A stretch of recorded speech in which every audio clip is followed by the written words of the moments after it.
மைவி ஃபேஷன் பார்க்குற எல்லா ஃப்ரெண்ட்ஸ்க்கும் ஒரு பெரிய ஹாய்.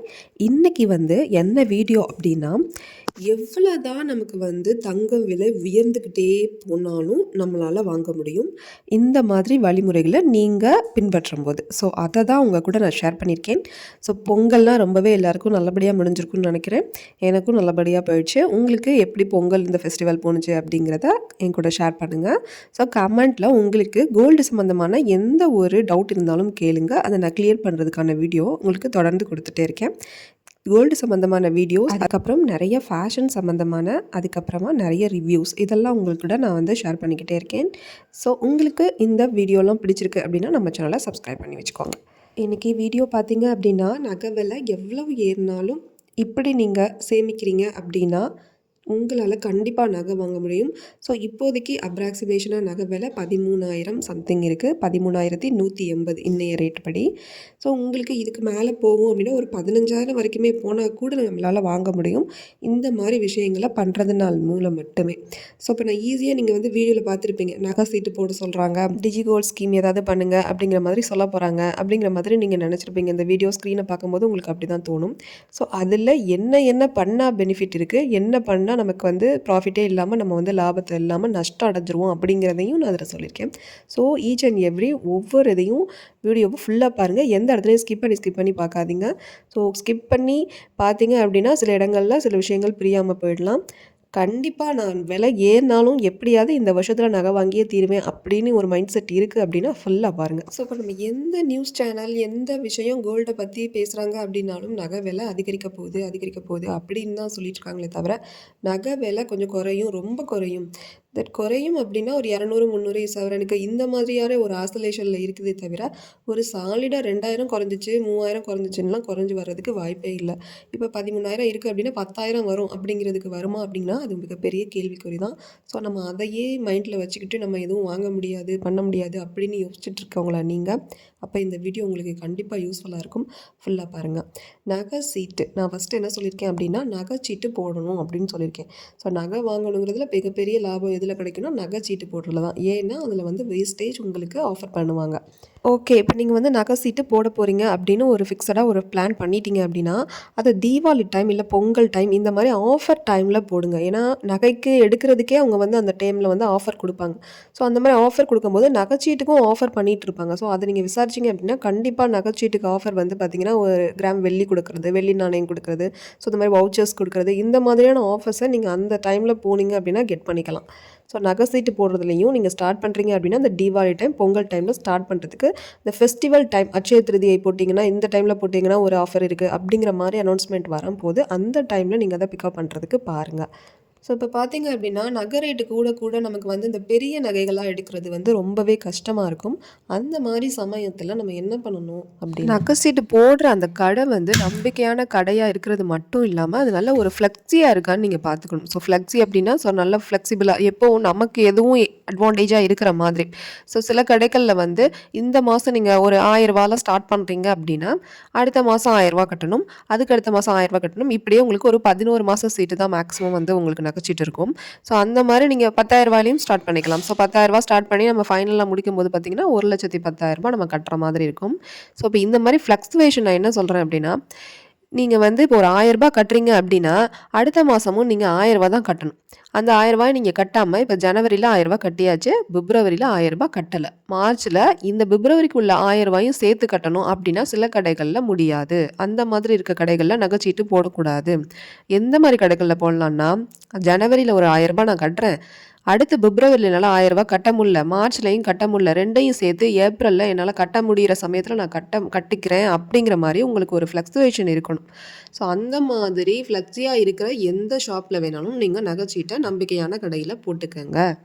நான் சொல்கிறது உங்களுக்கு புரியும்னு நினைக்கிறேன். சில கடைகளில் 1000 ரூபாயில் நீங்கள் என்ன அமௌண்ட்டில் நீங்கள் ஸ்டார்ட் பண்ணுறீங்களோ அந்த அமௌண்ட்டை தான் நீங்கள் ஒவ்வொரு மந்த்துக்கும் அதாவது 11 மாதத்துக்கும் நீங்கள் கட்டுற மாதிரி இருக்கும். 1000 ரூபானா நீங்கள் 1000 ரூபா தான் உங்களால் பே பண்ண முடியும். ஒரு மாதம் நீங்கள் ஸ்கிப் பண்ணி விட்டால் கூட அடுத்த மாதம் சேர்த்து சில கடைகளில் நகைச்சீட்டு போட மாட்டாங்க. ஸோ அதை நீங்கள் ஃபஸ்ட்டு நகைச்சீட்டு எப்படி அப்படிங்கிறத ஃப்ளெக்ஸி இருக்கா அப்படிங்கிறத நீங்கள் நகைச்சீட்டு போடுறதுக்கு முன்னாடி கடையில் கேட்டு நல்லா தெரிஞ்சுக்கிட்டு தான் அந்த நகைச்சீட்டை நீங்கள் ஆரம்பிக்கணும். நீங்கள் போட போகிறோம், கண்டிப்பாக நம்பகத்தன்மை அந்த கடையில் இருக்கும் இருக்கும். ஸோ அப்படி இருக்க பட்சத்தில் நீங்கள் இந்த ஒரு பாயிண்ட்டை நல்லா நோட் பண்ணிக்கோங்க. ஸோ நான் கட்டுற கடைகள் எல்லாம் எப்படின்னு பார்த்தீங்க அப்படின்னா 4 மாதம் நான் பெண்டிங் வச்சுருந்தாலும் அந்த மாதத்துக்குள்ள காசையும் சேர்த்து 5000 நான் கட்டும்போது அவங்க அக்செப்ட் பண்ணிக்குவாங்க. ஸோ அந்த மாதிரி கடைகளில் தான் நகைச்சீட்டு நான் போட்டிருக்கேன். ஸோ அது மாதிரி நீங்களும் பார்த்துக்குங்க. நான் ஏன் வந்து உங்களுக்கு இதை சொல்கிறேன் அப்படின்னா, ஒரு ரீசன் பார்த்தீங்க அப்படின்னா நம்மளுடைய சுச்சுவேஷன் பர்சனலாக நமக்கு சில இஷ்யூஸ் இருக்கும், நம்மளால் கட்ட முடியாத மாதிரி இருக்கும். 2வது விஷயம் பார்த்தீங்க அப்படின்னா நகையோட விலை.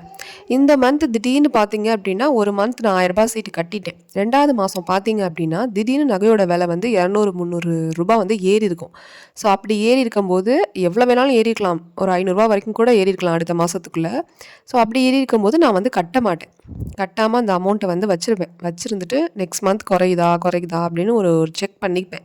செக் பண்ணிவிட்டு அதுக்கப்புறமா சேர்த்து சப்போஸ் சடனாக குறைஞ்சிச்சு அப்படின்னா உடனே அந்த அமௌண்ட்டை சேர்த்து கொண்டு போய் கட்டிடுவேன். ஸோ அப்படி கட்டும்போது நமக்கு நிறைய வந்து லாபம் கிடைக்கிறதுக்கு நிறைய சான்சஸ் இருக்குது. ஸோ உடனே ஒரு அமௌண்ட் வந்து உங்களுக்கு ஹையாக பீக்காக கொஞ்சம் ஏறிட்டு இருக்கு அப்படின்னு தெரிஞ்சிச்சுன்னா அந்த இடத்துல நீங்கள் ஸ்டாப் பண்ணிடணும். ஸ்டாப் பண்ணிவிட்டு அதுக்கப்புறம் ஒரு கொஞ்சம் 1 or 2 days நீங்கள் வந்து 1 or 2 days கூட இல்லாமல் ஒரு வீக் அளவு கூட நீங்கள் வந்து இது பண்ணிக்கலாம். ஸோ உங்களுக்கு அது வரைக்கும் நீங்கள் எடுத்துகிட்டு வந்து இந்த நகை வந்து எந்த டைமில் குறையுது அப்படிங்கிறத நீங்கள் வந்து மைண்ட் செட் பண்ணிவிட்டு அதுக்கப்புறமா நீங்கள் போயிட்டு அந்த காசை வந்து கட்டணும். அந்த காசை கட்டும்போது அவங்க வந்து ஏற்றுக்கிற மாதிரி இருக்கணும். அந்த மாதிரியான நகைச்சீட்டு தான் நம்ம வந்து போடணும். இந்த இடத்துல பார்த்தீங்க அப்படின்னா நமக்கான அந்த கிராம் நம்ம வாங்கிக்க போகிற அந்த கிராம் வந்து நமக்கு கொஞ்சம் கூட கிடைக்கிற மாதிரி இருக்கும். ஏன்னா நமக்கு வந்து நகை விலை குறைஞ்சிருக்கும் போது நம்மளுடைய பணமாக அது போய் சேரும்போது நமக்கு வந்து அக்கௌண்ட்டில் கிராமாக வந்து வர வைப்பாங்க இல்லையா? ஸோ அப்போ வந்து அது வந்து கூட கொஞ்சம் கிராம்ஸ் வந்து நமக்கு கிடைக்கிற மாதிரி இருக்கும். ஸோ நான் மாதம் தான் போய் 1000 நான் கட்டியே ஆகணும் அப்படின்னா நான் வந்து அந்த விலை ஏற்றத்தோடு இருக்கும்போதும் நான் கட்டி தான் ஆகணும். ஸோ உங்களுக்கு நான் சொல்கிறது புரியும்னு நினைக்கிறேன். ஸோ அந்த மாதிரி ஃப்ளெக்சிபிள் இருக்க மாதிரியும் நகைச்சீட்டை வந்து ஸ்டார்ட் பண்ணுறது ரொம்பவே பெஸ்ட்டு. ஒரு எக்ஸாம்பிளுக்கு இப்போ பார்த்தீங்க அப்படின்னா நான் இப்போ ஒரு 1,00,000 எனக்கு சீட்டு விழுந்திருக்கு அப்படின்னா அந்த 7 சீட்டை எடுத்துகிட்டு போய் நான் நகை வாங்குகிறேன் அப்படின்னா ஒரு குறைஞ்சபட்சம் எனக்கு வேஸ்டேஜ் வந்து ஒரு 10% போடுறாங்க அப்படின்னா 10,000. ஸோ 10,000 ஒரு ஜிஎஸ்டி ஒரு 3,000 போடுறாங்க அப்படின்னா அது 13,000 எனக்கு லாஸ், அப்படி தானே? ஸோ இப்போ வந்து நம்ம 1,00,000 கொடுத்து வெறும் 87,000 நகை எடுத்துகிட்டு வர்றது அப்படிங்கிறது நமக்கு வந்து ஒரு இஷ்டமான விஷயமாவே இருக்காது. ஏன்னா நம்ம 1,00,000 கொடுக்கும்போது முடிஞ்ச அளவுக்கு அந்த 1,00,000 எப்படியும் நம்ம வந்து நகையை எடுத்துகிட்டு வரணும் அப்படின்னு நம்மளுடைய 1,00,000 காசு கொடுக்கும்போது நம்ம அப்படி தான் நினைப்போம். ஸோ இந்த இடத்துல தான் நான் நகை சீட்டு போட்டிருக்கிறதோட பெனிஃபிட்டை நம்ம வந்து நமக்கு வந்து ஃபீல் ஆகும். என்ன அப்படின்னா இப்போ நகை சீட்டு போட்டிருக்கேன், இப்போ நான் ஒரு மந்த் வந்து ஜான்வரியில் 10,000 கட்டிட்டேன். இப்போ எனக்கு குலுக்கு சீட்டில் வந்து ஒரு 1,00,000 விழுந்துருச்சு அப்படின்னா அந்த 1,00,000 எடுத்து கொண்டு போய் அந்த 2வது சீட்டில் நான் வந்து ஃபுல் பேமெண்ட்டாக டெபாசிட் பண்ணிடுவேன். டெபாசிட் பண்ணிவிட்டு அப்படின்னா எனக்கு 1,10,000 வந்துடும். ஸோ இப்போ எனக்கு வேஸ்டேஜ் என்ன ஆகும்? ஸோ இப்போ நான் 1,10,000 கட்டுற அமௌண்ட்டை நான் வந்து கட்டிட்டேன். அப்போ வந்து எனக்கு போக போக இன்னும் நகை ரேட் வந்து அதிகரிக்கும் போது எனக்கு 2வது மாதத்துலேயே நான் வந்து அதை ஃபில் பண்ணிட்டேன் அப்படின்னா எனக்கு வந்து இன்னும் வந்து கிராம்ஸ் வந்து அதிகமாக கிடைக்கிறதுக்கு சான்சஸ் இருக்குது. 2வது முக்கியமான விஷயம் வந்து வேஸ்டேஜ் வந்து அங்கே உங்களுக்கு ஒரு 10%, 18% போடுறாங்க அப்படின்னா நமக்கு ஒரு 18,000, 20,000 நமக்கு வந்து சேவ் ஆகுது அந்த இடத்துல நகைச்சீட்டு போட்டிருக்க பட்சத்தில். ஸோ அதுதான் நான் உங்களுக்கு திரும்பவும் சொல்கிறேன். இந்த மெத்தடை நான் யூஸ் பண்ணும்போது பார்த்தீங்க அப்படின்னா அந்த 11 மாதத்துக்கு உள்ள அமௌண்ட்டை வந்து நம்ம கட்டி முடிக்கும்போது நீங்கள் என்ன பண்ணுவீங்க அப்படின்னா அந்த 1,10,000 உள்ள நகையும் நீங்கள் வந்து அப்படியே வேஸ்டேஜ் இல்லாமல் எடுத்துக்குவீங்க. இதே வந்து நீங்கள் அந்த 1,00,000 வந்து ரெடி கேஷாக கொடுக்கும்போது 13,000 சம்திங் உங்களுக்கு வந்து லாஸ் ஆகும். அதில் வந்து 1 கிராம் நகையே வந்து உங்களுக்கு வந்து இல்லாமல் போகிறதுக்கு வாய்ப்பு இருக்குது. அந்த 13,000க்கு 1 கிராம் நான் வந்து உங்களுக்கு கம்மியாக வரும்.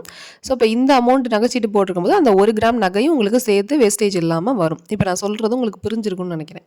அதை தான் நான் சொல்கிறேன். 11 மாதம் நகைச்சீட்டு நீங்கள் பண்ணும்போது முடிஞ்ச அளவுக்கு டெபாசிட் பண்ண பாருங்கள். ஸோ ஒரு கையில் ஏதாவது ஒரு பல்காக அமௌண்ட் கிடைக்கிது அப்படின்னா அதை போய் டெபாசிட் பண்ணுங்கள். அந்த மாதிரி நகை சீட்டுகளை போடுங்க. நகை சீட்டு போடும்போது இவ்வளோ தான் அமௌண்ட் கட்டணும் அப்படிங்கிற மாதிரி இல்லாமல் இதுக்கு மேலேயும் கட்டலாம் அப்படிங்கிற மாதிரியான டெபாசிட் பண்ணுற மாதிரியான ஸ்கீம் இருக்கா அப்படிங்கிறத முதல்ல விசாரிச்சுக்கோங்க.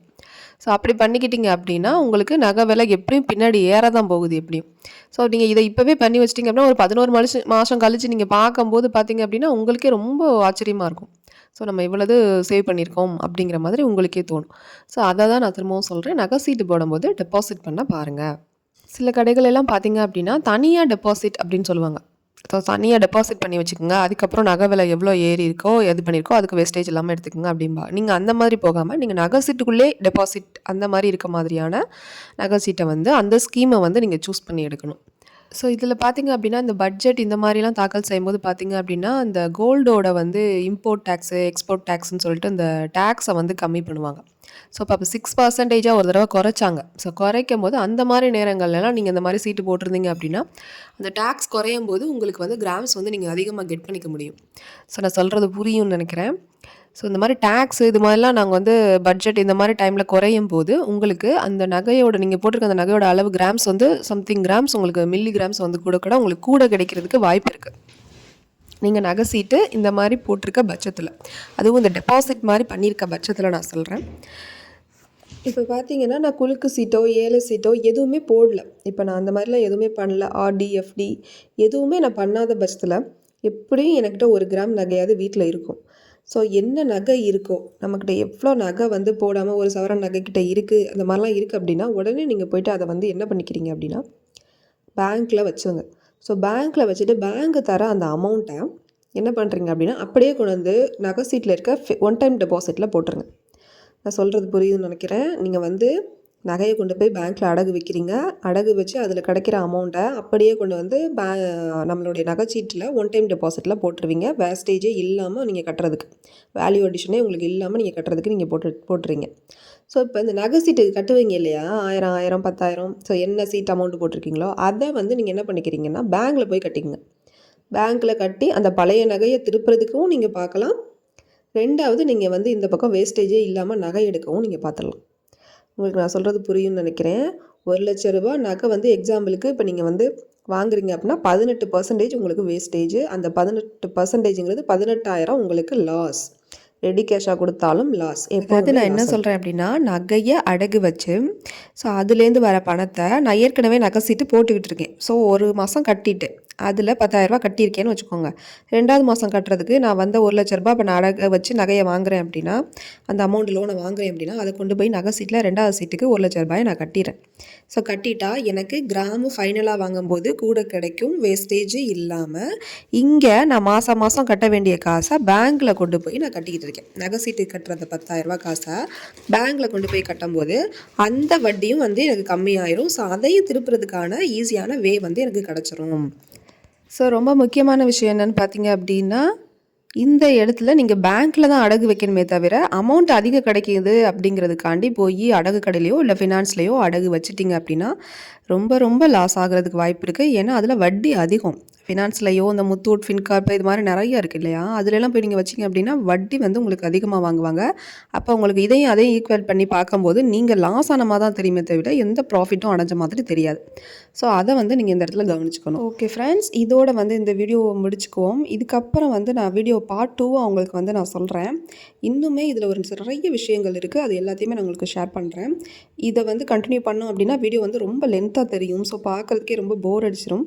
ஸோ அதனால் நெக்ஸ்ட் வீடியோவில் நம்ம வந்து அடுத்த டீட்டெயிலை பற்றி நம்ம நல்லா விரிவாக பார்த்துக்கலாம். ஓகே, தேங்க்யூ ஃபார் வாட்சிங். சப்ஸ்கிரைப் பண்ண மறக்காதீங்க.